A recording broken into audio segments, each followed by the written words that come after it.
Good day, class. Okay, konting recap lang tayo dun sa lesson natin nung last meeting.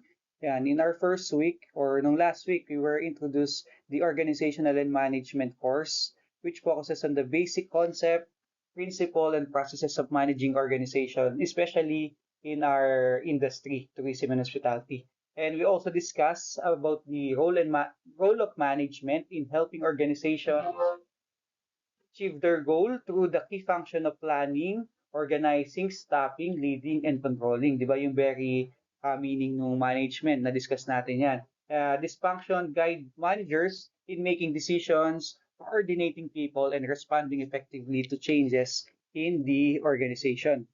At ngayong linggo po, we will discuss about the evolution of management thought. Yan. Kasi po ang management did not suddenly appear. It developed as organization grew larger and more complex, especially during nung industrialization period.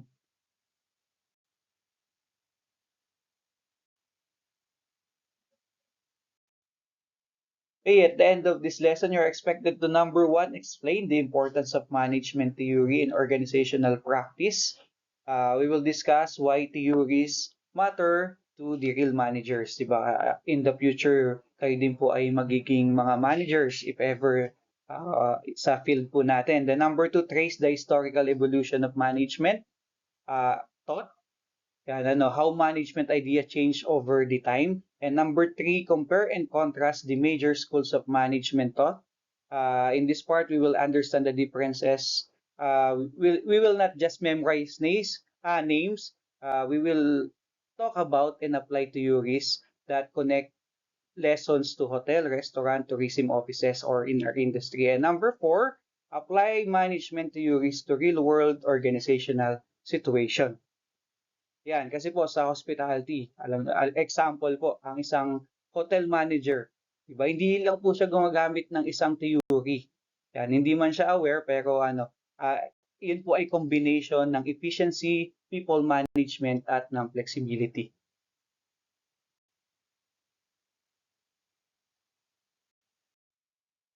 Okay, management as discipline did not emerge overnight. It evolved in response to changing economic condition, technological advancement, and human needs in organization. This lesson po, we will explore how the management thought developed over time, why management theory is important, and the major school or theory of school of management thought that continue to influence modern organization. Before we are moving to the next slide, bibigyan ko po kayo ng ilang segundo to answer these questions. Number one, why do organizations succeed or fail? Number two, do managers rely on experience or do they follow established principle?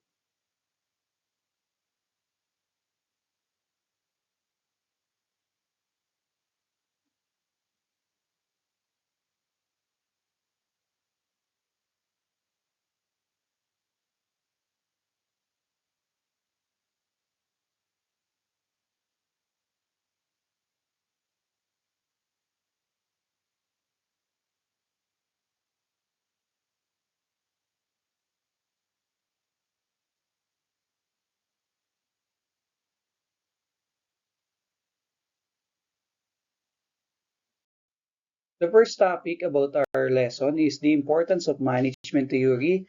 Let's break down the importance of management theory one by one. Importance of management theory, number one, it provides a foundation for management practices. Yan, management theories offer systematic ways of understanding how organizations functions. They help managers make informed decisions rather than relying solely on trial and error. Yan, yung management theory daw po, sabi, it guides manager on what works, kung ano yung nagwo-work. Kaya depende siya, di ba, doon sa situation na discuss naman natin siya nung first week. At it also prevents random decision making. Kapag ka alam ng manager yung management theory, and it also helps the manager predict the outcome. Example po, sa ang isang hotel manager sa pag-schedule ng mga personnel niya, ng mga staff, di ba? Naka-base siya, di ba, sa demand forecasting, di ba? Hindi naman siya naka-base dun sa theory kasi pag sinunod natin yung theory, di ba, parang magiging isa lang yung resulta. But iba-iba po kasi yung nangyayari sa totoong buhay. Kaya naka-base siya dun sa demand forecasting, di ba? Hindi siya yung nanguhula lang. At once na yung manager po na intindihan niya paano nagwo-work ang mga bagay-bagay, the next concern na po is yung efficiency. At dyan po papasok yung pangalawang importance ng management theory.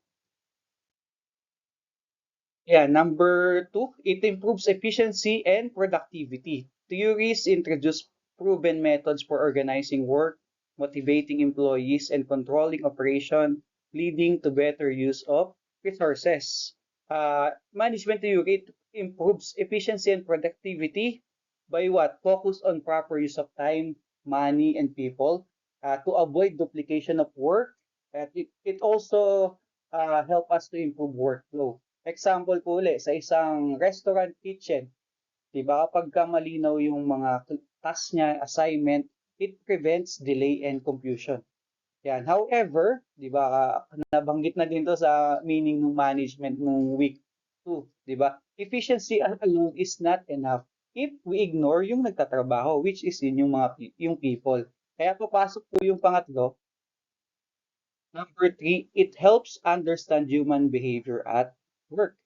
Modern management theory emphasize motivation, leadership, communication, and teamwork, enabling managers to handle people effectively. Yan, yung employees po, hindi naman po yan mga machine, di ba? Na pagka tinuruan mo, sinabi mo yung gagawin, tatrabaho sila, di ba? Kaya po, pinag-aaralan natin sa management theory, it helps understand human behavior at work. Kailangan din po yung motivation, communication, at syempre yung teamwork. At meron pa nga akong ano, 'di ba? Meron akong alam na company, 'di ba? They are family daw, 'di ba? Yan yung madalas na sinasabi. They are more than ano, dun sa workplace lang, 'di ba? They are family. Minsan nangyayari talaga 'yan. At alam niyo po, ang good leadership, it improves moral. Apektado ng pagkasaaling nasa manager na kayo or kagaya nga ng sinabi ko sa inyo, more or less pagka-graduate nyo, nandun kayo sa management side na. Di ba? Yun na yung pinakamababa. Hindi definitely, pero more or less, yun po yung posisyon natin. Lagi yung tandaan, good leadership, it will improve moral of your people or yung mga staff mo. Kaya ano pa, to ensure manager apply these ideas properly in education and training ay essential. Papasok po tayo sa kasunod na importance ng management theory. Okay, number four importance of management theory is it guides managerial training and education. Management education is grounded in theory, ensuring consistency and professionalism in managerial roles.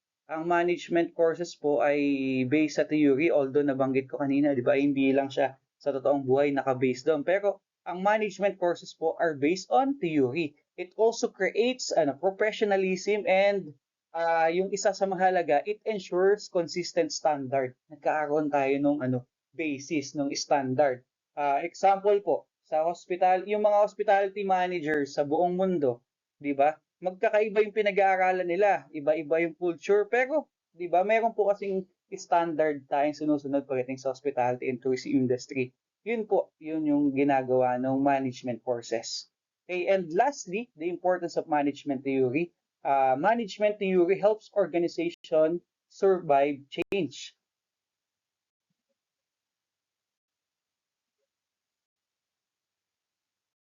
Number five, it adapts organizations to change. Theories evolve with time, helping managers respond to globalization, technology, and dynamic business environment.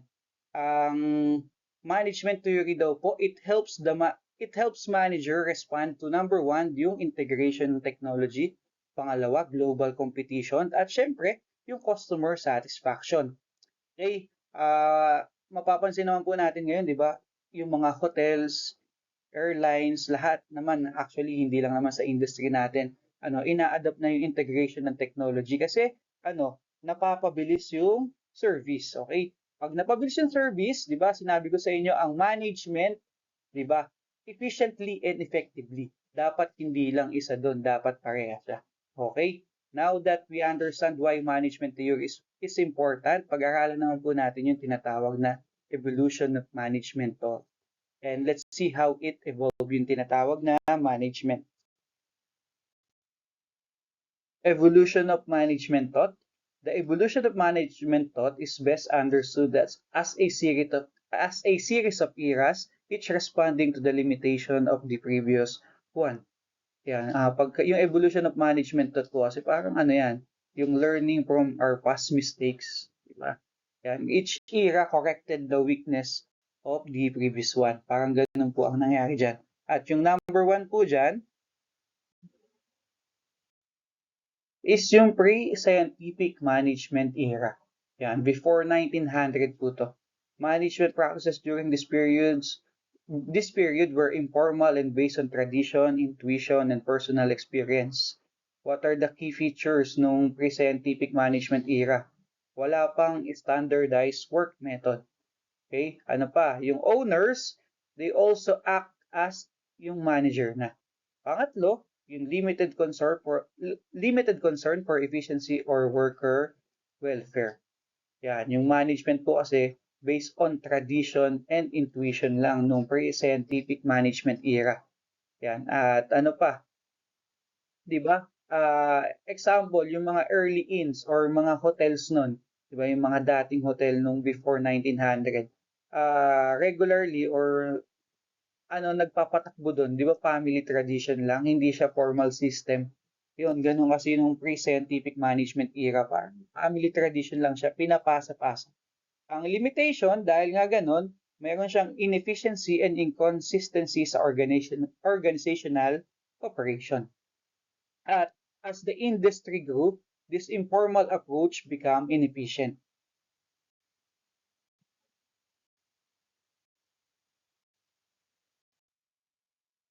Yan, at dyan po papasok yung number 2. Yan, classical management era around 1900s to 1930. Yan, na-discuss ko na nung week to si Frederick Winslow Taylor, di ba? Nabanggit ko na sa inyo kung sino siya, di ba? Dagdag ko lang doon, siya din po ay he is the one who introduced scientific management, focusing on improving efficiency through time and motion study at yung standardized work method. Yung nakaisip na ang bawat process ay may standard, si Frederick Winslow Taylor po yan. Okay, by the way, yung classical management era, this era marked the formal beginning of management theory and focused on efficiency, structure, and productivity. Ang proponent po nito, pag sinabi pong proponent, siya yung nag-introduce, siya yung nag-develop, at sinusupport niya yung theory na yun. Siyempre, di ba siya yung nakag-introduce, hindi niya susuportahan. Okay, classical management era po, ito scientific management focused on improving task efficiency at the worker labor. Taylor believed that productivity problems were caused by poor work design, not worker laziness. Okay, di ba? Kaya nung time na to, nung 1900s and 1930s, diyan pumasok yung industrialization, di ba? Kasi nakapokus yung theory ng mga time na yan about sa management is sa tao, dun sa manpower. Okay, at papasok po dyan sa pangalawa pa din po sa classical management era. Okay, in regards po dun sa scientific management ni Taylor, ang core ideas po nun is, number one, scientific study of work tasks. Kung saan, yung mga trabaho, di ba, pinahati-hati niya into smaller elements, tapos ina-analyze siya ng mabuti. Yan, naka-focus kasi yung scientific management sa task efficiency. Then, pangalawa, yung time and motion study. Tasks were timed to determine the fastest and most efficient way to perform. Okay, yung time and motion study. Then, nabanggit ko na kanina, yung standardization.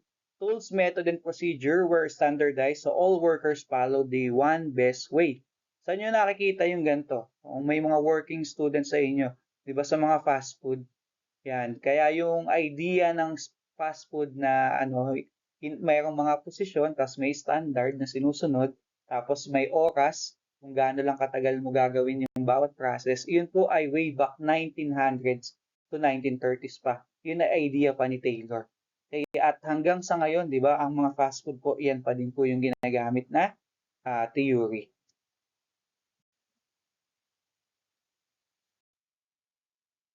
Okay, what are the contribution of scientific management by Taylor? Number one, dramatically increase productivity and output.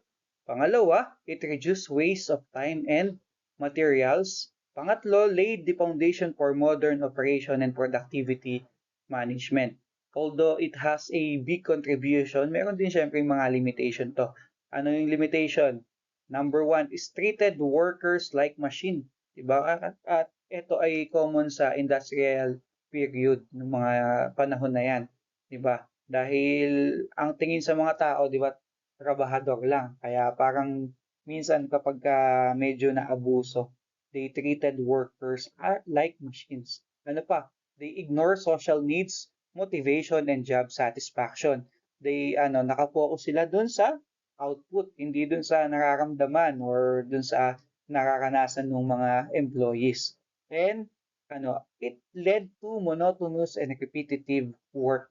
Although it is good sa isang produkto na high quality, 'di ba? Tama lang kasi para mapanatili yung quality, dapat monotonous and repetitive work. But para po sa industry natin, medyo siya, uh, stagnant yung dating, 'di ba? Meron siyang mga positive pero meron din siyang talagang mga limitation.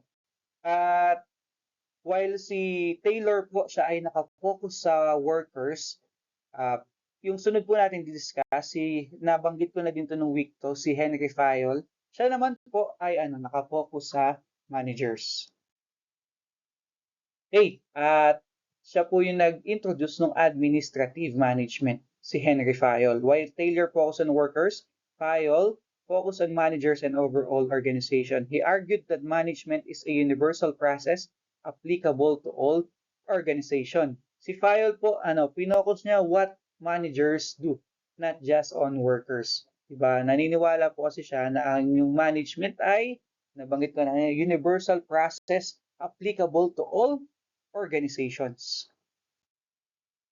What are the key contributions ng administrative management ni Henry Fayol? Meron siya po yung nakaisip nung core management function na hanggang sa ngayon ay ginagamit po natin, which is makikita din natin to sa meaning ng management, yung planning, organizing, commanding, coordinating, and controlling. He also introduced the principle of management such as unity of command, division of work, authority with responsibility. Kung kanina, 'di ba, yung unang theory, 'di ba, nakapokus siya sa worker, eto si Fayol. Kaya nga tinawag administrative management. Nakapokus siya dun sa mga manager.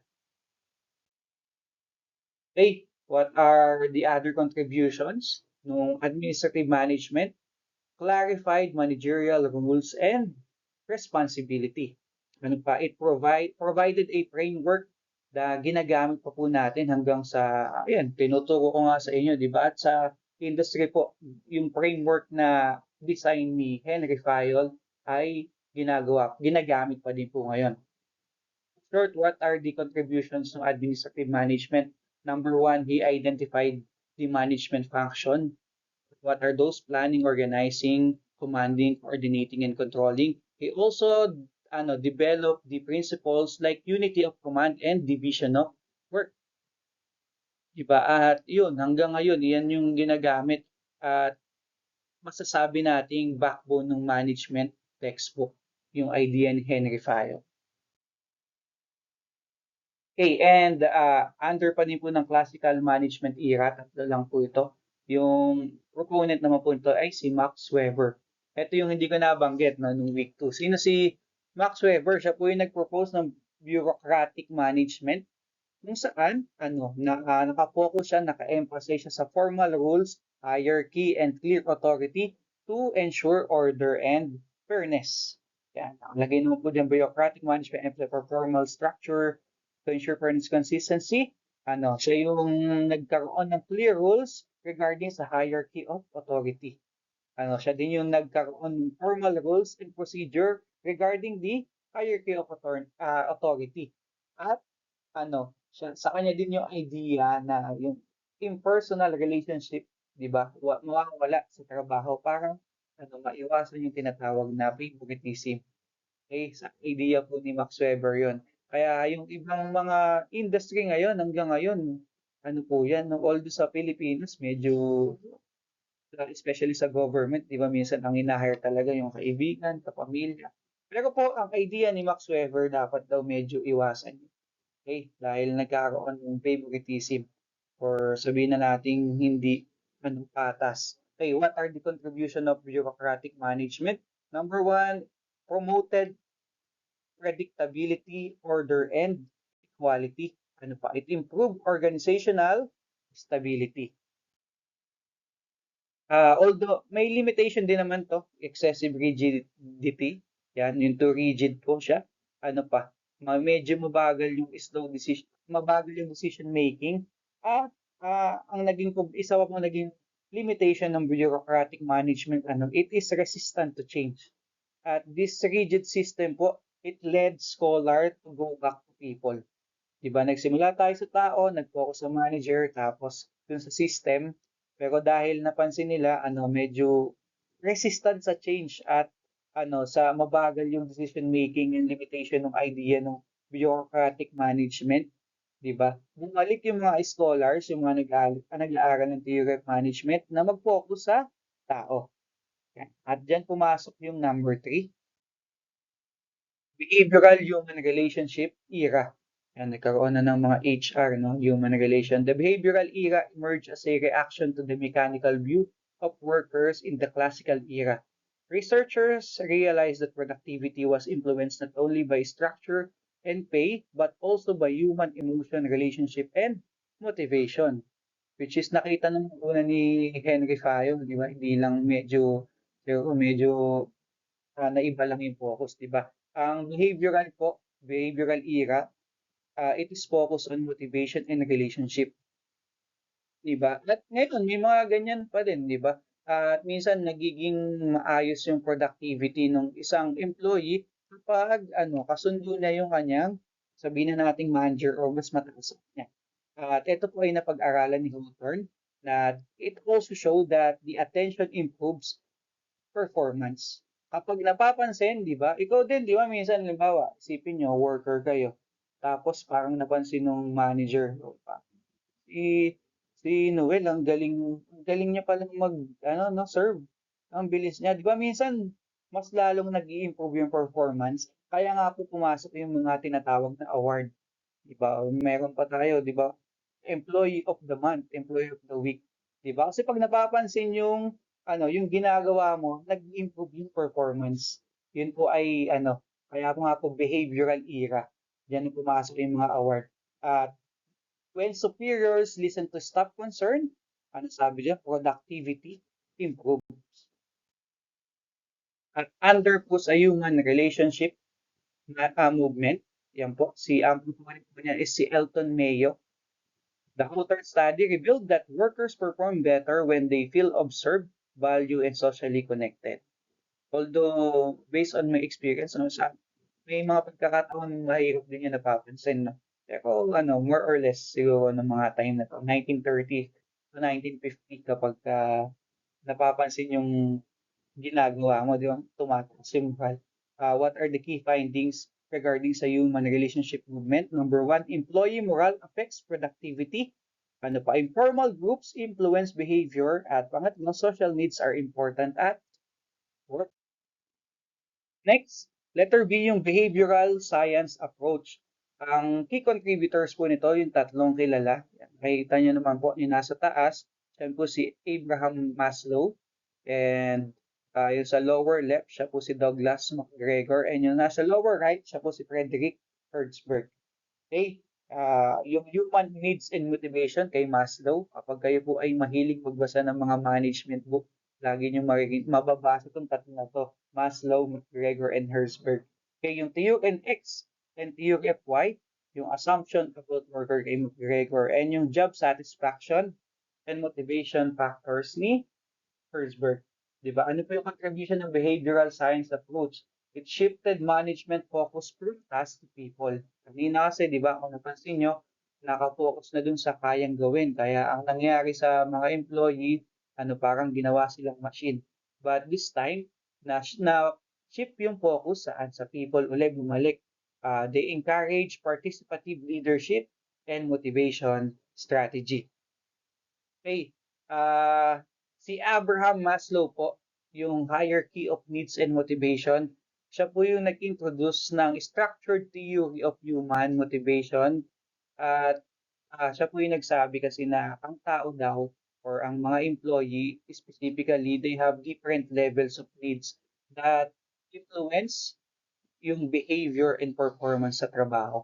Kapag hindi daw na-motivate yung tao, naapektuhan yung trabaho. Yun po yung sa theory ni Maslow. Okay, and kay McGregor naman po, balik tayo kay Maslow, yung management yung theory na yon ni Maslow po, yun tumulong sa mga manager na maintindihan, di ba, why employees are motivated differently.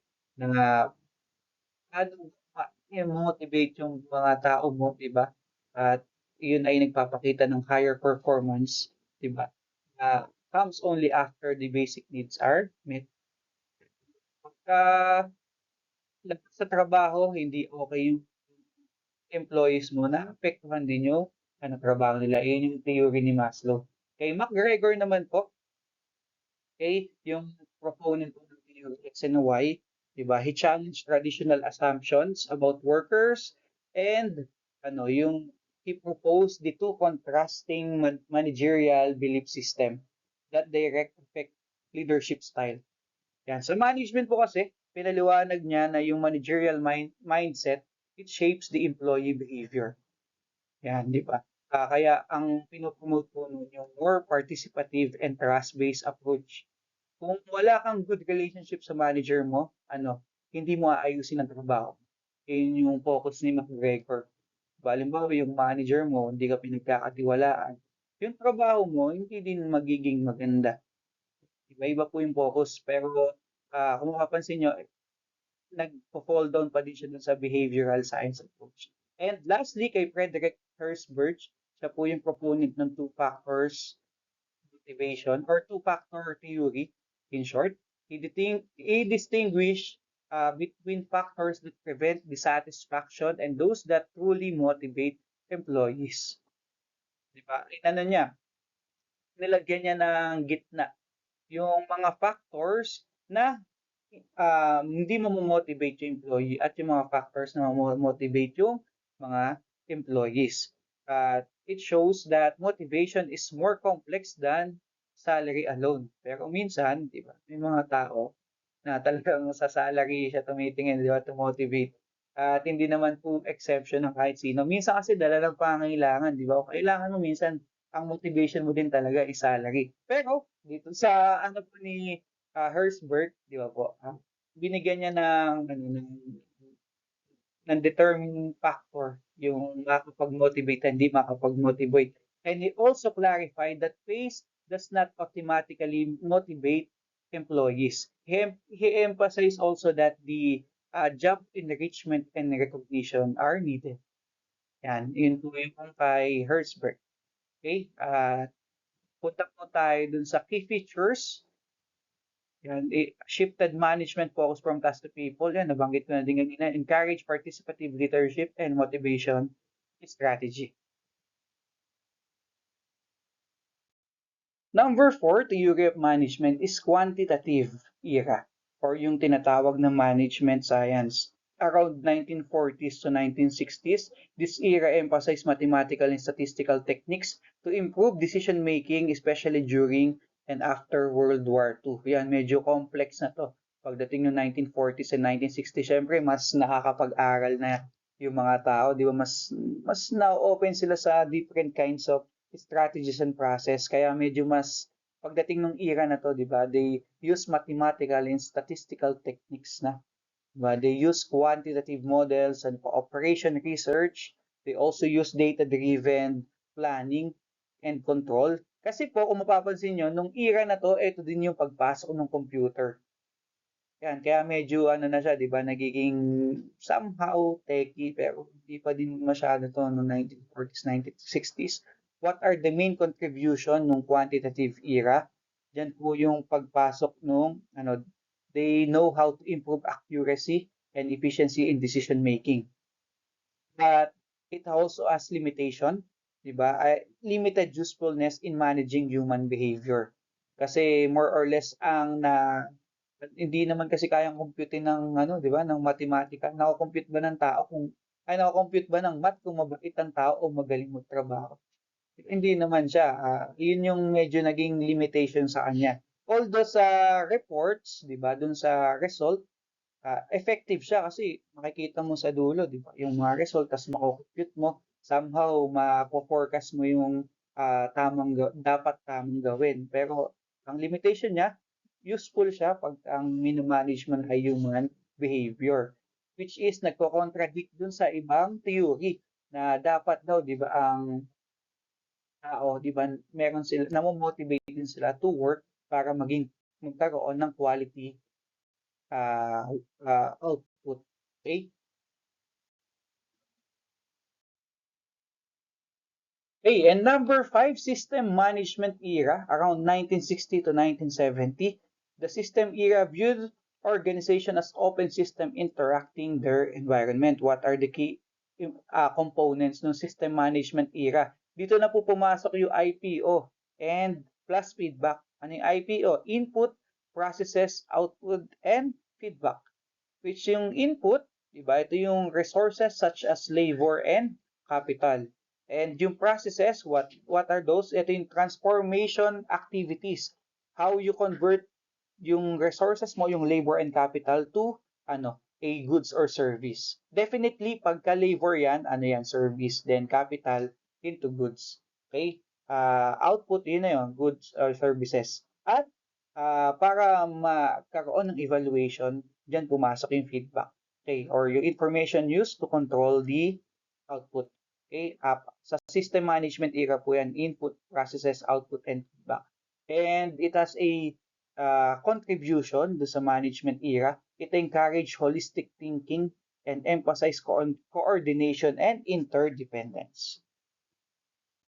Number 6 po, theory of management is contingency management era around 1970s to 1980s. This era emphasized that management practices depend on situational factors.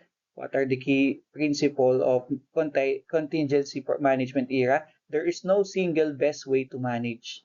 Yan, nakadepende na sa mangyayari or sa marireceive mong Kaya nga siya nakadepende on situational factors. At you need to consider what are those factors to consider. Number one, organizational charge, or rather organizational size. Gaano kalaki yung inyong organization ng inyong business. Pangalawa, what are the available technologies? Are you capable to use high technology? Kaya nyo ba? Or meron bang available? Number three, the environment. And number four, the workforce characteristic. Those are the factors to consider dun sa tinatawag na situational factors. Okay? At it also contributes, ang contribution niya sa management theory? It promotes flexibility and adaptability. It also helps the manager respond to complex environment. And lastly, number 7, modern and emerging management approaches. Ito yung 1990s, yan, pinanganak na ako niyan.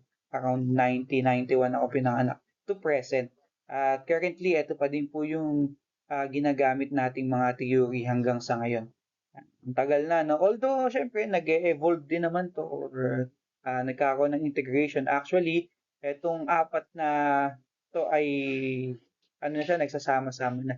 Yan. Kasi po, nung 90s, dito na po pumasok yung globalization. Yan, driven by globalization, digital transformation, and syempre yung tinatawag na innovation. Yan. Bigyan ko na lang po kayo ng example.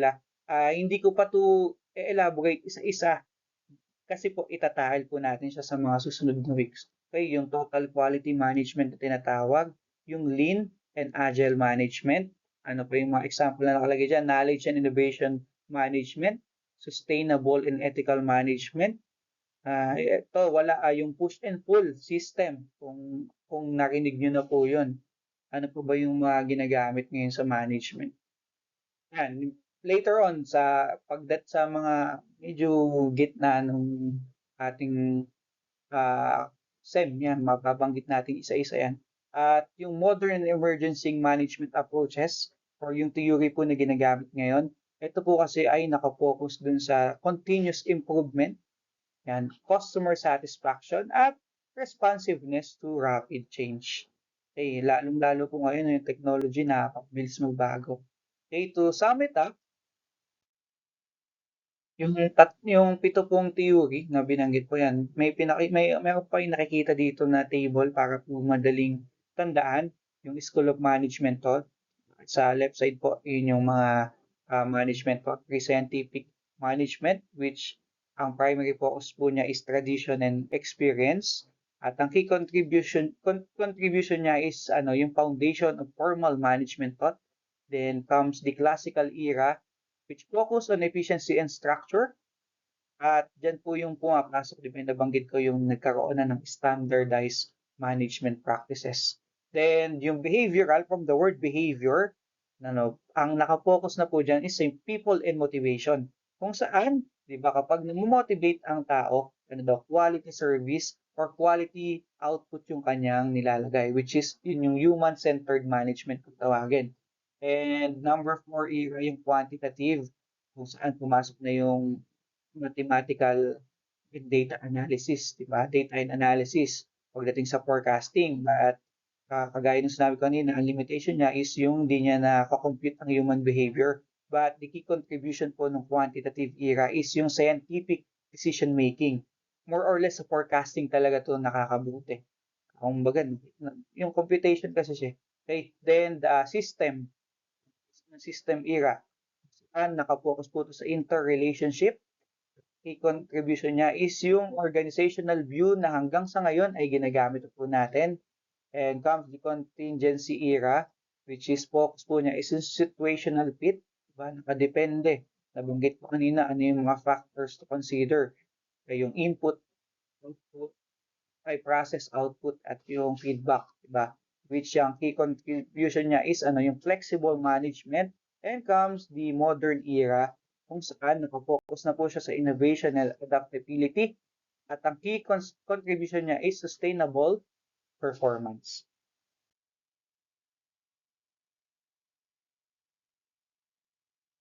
Okay, these are the references po dun sa ating lesson ngayon. Pwede nyo po siyang i-search. Kung gusto nyo po nung copy ng books, pwede naman, or kung saan ko siya nakuha. Pwede naman, pero mga libro po to.